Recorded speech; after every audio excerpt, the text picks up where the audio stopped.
उत्तर प्रदेश में बीजेपी के विधायकों की बैठक के बाद जो एक बयान, एक क्या दो बार बयान दिया पंकज चौधरी ने, उससे जो रायता फैला था उसे समेटने की कोशिश की जा रही है। जी हां, समेटने का मतलब यह है कि उत्तर प्रदेश में कैबिनेट का विस्तार होने जा रहा है। अभी आपको खबर मिली होगी, योगी आदित्यनाथ दिल्ली गए थे, प्रधानमंत्री से मुलाकात हुई थी। यह मुलाकात इससे पहले शायद कभी कैबिनेट विस्तार से पहले नहीं देखने को मिली होगी, लेकिन इस बार यह बैठक क्यों जरूरी हो गई वो भी आपको बताऊंगा। लेकिन वो कौन से कद्दावर नेता हैं जिनका पत्ता कट सकता है इस कैबिनेट बैठक के फौरन बाद या कैबिनेट विस्तार के फौरन बाद ही, वो आपको दिखाने जा रहा हूं। क्या भारतीय जनता पार्टी में ऑल इज वेल है? और आपके अपने चैनल खबर चौक ने जो खबर दिखाई थी, देखिए उस पर भी मोहर लगी है। उस ब्राह्मण बैठक में, ब्राह्मण विधायकों की बैठक में जिन मुद्दों को सामने लाकर बताया जा रहा था कि एसआईआर पर बात हुई, उत्तर प्रदेश के विकास पर बात हुई, हमारे बच्चे क्या कर रहे हैं क्या नहीं कर रहे हैं, आपस में बैठकर वो बात हुई। मैंने कहा था ऐसी कोई बात नहीं है, हमने जो कहा वही खबर सच निकली है। और एक ब्राह्मण विधायक का, एक ब्राह्मण मंत्री का पत्ता कट सकता है, ऐसी खबर निकल कर आ रही। कब हो रहा है कैबिनेट विस्तार, क्या क्या होने जा रहा है, क्या वाकई ब्राह्मणों को साधने के लिए, उनकी नाराजगी खत्म करने के लिए इस कैबिनेट विस्तार को किया जा रहा है, कौन कौन से चेहरे रेस में, तमाम चीजें आज आपको दिखाने जा रहा हूं। नमस्कार, मैं हूं प्राज्वल गौतम और आप देख रहे हैं खबर चौक। ब्राह्मण विधायकों की बैठक होती है, खाते हैं वो लिट्टी चोखा, बाटी चोखा, लेकिन बाटी चोखा खाते खाते जिन मुद्दों पर चर्चा हुई थी वो मुद्दे इतने बड़े हो जाते हैं कि आखिरकार पंकज चौधरी को सामने आना पड़ता है। पंकज चौधरी आगे आकर कहते हैं कि भाई सुनो, इस तरह की बैठकें बीजेपी के जो विचारधारा है, बीजेपी के जो खुद का संविधान है उसके विरुद्ध है। वो बात अलग है कि खुद पंकज चौधरी भी ऐसी बैठकों में पहले भी शामिल होते रहे, तब उन्हें याद नहीं आई। मैंने तब भी कहा था ये बयान पंकज चौधरी ने नहीं दिया है, दरअसल ये ऊपर से संदेश भिजवाया गया था ब्राह्मण विधायकों को। लेकिन 2024 का लोकसभा चुनाव बीजेपी भूल नहीं पाती, जब गुजरात, जहां क्षत्रियों की तादाद कम हो वोटर्स के तौर पर, और उसको बड़े हल्के में लिया था बीजेपी ने। देखते देखते वो राजस्थान से उत्तर प्रदेश तक आई थी और हालत क्या हो गई सबको पता है। अब वो अपने कोर वोटर को नाराज नहीं करना चाहते, इसलिए इस कैबिनेट विस्तार का बारे में बात की जा रही है। जो बैठक हुई थी उस बैठक के बारे में पहले हमने जो बताया था वो आपको दोबारा से बता दें, क्योंकि पीएन पाठक बाद में सामने आए थे। उन्होंने कहा था कि हमने एक साथ बैठे, खाए पिए, बातचीत की, घर परिवार, बेटे बच्चे, क्या क्या चल रहा है उसके बारे में बात की, एसआईआर के बारे में बात कर ली थी, उत्तर प्रदेश के विकास के बारे में बात कर ली थी। कि मैंने कहा था नहीं, उसमें यह बात हुई थी कि ब्राह्मणों की जो हत्याएं हो रही हैं उत्तर प्रदेश के अंदर, उसके बाद योगी सरकार का क्या रुख रहा, उस पर कितने में न्याय कर पाए, जो अत्याचार हुआ ब्राह्मणों पर उसको लेकर कितना न्याय कर पाए। और यही नहीं, खास बात यह थी उसमें कि ब्राह्मणों को अपना एक नया नेतृत्व चाहिए बीजेपी के अंदर। यानी इस बैठक में ना ब्रजेश पाठक को बुलाया गया और ना ही ब्रजेश पाठक के बारे में कोई चर्चा हुई। दरअसल ब्रजेश पाठक को बनाया ही इसीलिए गया था उप मुख्यमंत्री, डिप्टी सीएम की ब्राह्मणों का एक प्रतिनिधित्व रहेगा, ब्राह्मण शांत रहेंगे, साथ रहेंगे। लेकिन हो गया उल्टा, अब ब्राह्मण विधायकों ने ही ब्रजेश पाठक को अपना नेतृत्वकर्ता मानने से एक तरीके से इनकार कर दिया उस बैठक के लिए, आज से अगर मैं बताऊं तो। लेकिन अब कैबिनेट के विस्तार का जिक्र हो रहा है तो जरा सुनिए क्या है इसमें। यूपी कैबिनेट विस्तार, भूपेंद्र चौधरी, साध्वी निरंजन ज्योति और पूजा पाल सहित रेस में ही ये नाम है। कौन कौन से नाम है वो सारी चीजें आपको दिखाने जा रहा हूं, लेकिन फिलहाल पहले इस खबर को थोड़ा पढ़ते हैं। इसमें बताया गया है कि हलचल तेज है।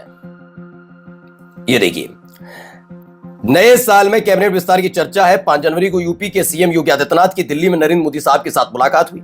सूत्रों की माने तो इस मुलाकात में कैबिनेट विस्तार पर भी चर्चा हुई। इस बीच वो संभावित नाम सामने आए जो कैबिनेट विस्तार में मंत्री बनने की रेस में है। पहले समझिए कि दो चीजें थ्रू हुई हैं। पहला है कि योगी आदित्यनाथ उतने मजबूत नहीं है अब जितने पहले दिखते थे, ये क्लियर हो गया। इससे पहले कैबिनेट विस्तार से पहले इतना ज्यादा मेल मिलाप तब होता था जब पहले योगी आदित्यनाथ कमजोर थे। 2024 के बाद जिस तरीके से प्रमुख सचिव की बात, मुख्य सचिव की बात कर ली जाए उत्तर प्रदेश की, वो डीजीपी मेरी मर्जी का, तमाम चीजें वो करते रहे क्योंकि आरएसएस उनके साथ खड़े हुए थे। लेकिन मौजूदा हालात में माना जाता है कि आरएसएस ने योगी आदित्यनाथ से अपने आप को पीछे कर लिया है। यह होता हुआ नजर आया। योगी आदित्यनाथ फिर भी आगे खड़े होकर फ्रंट फुट पर खेल रहे थे क्योंकि ठाकुर विधायकों का उनका साथ के बारे में कहा जा रहा था और सवर्ण वर्ग के जितने विधायक उनके साथ थे। लेकिन हाल ही में जो ब्राह्मण विधायकों वाला मसला हुआ, उसके बाद दोनों ही खेमों में, चाहे वो योगी आदित्यनाथ वाला खेमा हो या मोदी शाह वाला खेमा हो, दोनों में हड़कंप मचा था। अब यह कहा जा रहा है कि योगी आदित्यनाथ इसलिए मुलाकात करने गए कि आप आकर देखिए बैठकर, क्योंकि इस बीच कई मुलाकातें भी हुई हैं योगी आदित्यनाथ और नरेंद्र मोदी साहब में, और दोनों में योगी पहले के मुकाबले थोड़े कमजोर नजर आ रहे हैं। बिल्कुल 2017 से 22 वाली स्थिति में पहुंच गए ऐसा नजर आता है। इसमें भूपेंद्र चौधरी को मंत्री बनाया जा सकता है, वो जाट समाज से आते हैं। पाल समाज से आने वाली पूजा पाल को बनाया जा सकता है मंत्री। इसके अलावा जो रेस में नाम है, अशोक कटारिया का नाम है, गुज्जर समाज से आते हैं ओके, पासवान समाज से कृष्णा पासवान, कुशवाहा समाज से आने वाले राम रतन कुशवाहा, ब्राह्मण समाज से आने वाले मनोज पांडे आप जानते होंगे, समाजवादी पार्टी के बागी विधायकों में से एक नाम था उनका। कुर्मी समाज से ताल्लुक रखने वाले आशीष कुमार शुक्ला, ऐसे कई नाम है। आकाश सक्सेना और निषाद समाज से साध्वी निरंजन ज्योति के नाम का जिक्र किया जा रहा है कि इसमें से हो सकता है। लेकिन मसला ये नहीं है, मसला ये है कि इनमें से बंद तो जाएंगे, कौन डिप्टी सीएम की रेस से बाहर हो जाएगा, ये एक बड़ा सवाल है। योगी कैबिनेट विस्तार 2026, इन चेहरों को मिल सकती है टीम योगी में जगह। जातीय समीकरण साधने में अब बीजेपी जुटी हुई है। ब्राह्मणों की नाराजगी अपने ही जाति से आने वाले एक बड़े नेता जो डिप्टी सीएम है उससे उनकी नाराजगी का असर देखने को मिल सकता है। खबर यह भी आ रही है कि हो सकता है ब्रजेश पाठक को वहां से हटाया जाए, बिठाया एक ब्राह्मण ही जाएगा, लेकिन कौन होगा यह अभी देखना बाकी रह गया है। कौन सा ऐसा चेहरा होगा जिसे डिप्टी सीएम के तौर पर बिठाया जाएगा, क्योंकि खलबली यही मची हुई है। ब्रजेश पाठक हैं डिप्टी सीएम है, मैं ये भी नहीं कह रहा कि स्वास्थ्य मंत्री के तौर पर कोई कार्य, लेकिन उतने चर्चा में उस तरीके से वो बातें नहीं रख पाते। ब्राह्मण विधायकों की बैठक ने क्लियर कर दिया कि वो ब्रजेश पाठक के नेतृत्व में खुद को और संतुष्ट नहीं पाते हैं। इस बात को लेकर नाराजगी है उनके अंदर खाने। अभी देखते हैं ये नाराजगी का असर क्या निकल कर आता है, ये देखने वाली बात होगी। फिलहाल योगी कैबिनेट में 2026 में जिन चेहरों को जगह मिलने जा रही है उसने सबसे ज्यादा ब्रजेश पाठक को दिक्कतें और मुश्किलें बढ़ाई हैं।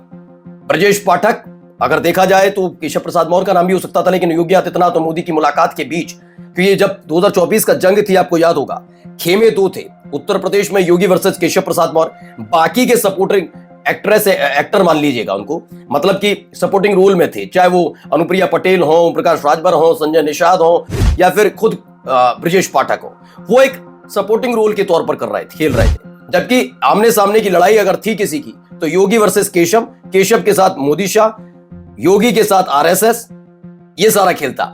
अब इन सब के बीच माना जा रहा है कि एक विकेट करना तो तय है। क्या वाकई विकेट ब्रजेश पाठक का होने जा रहा है? नमस्कार। New public inter college Lucknow, admission open.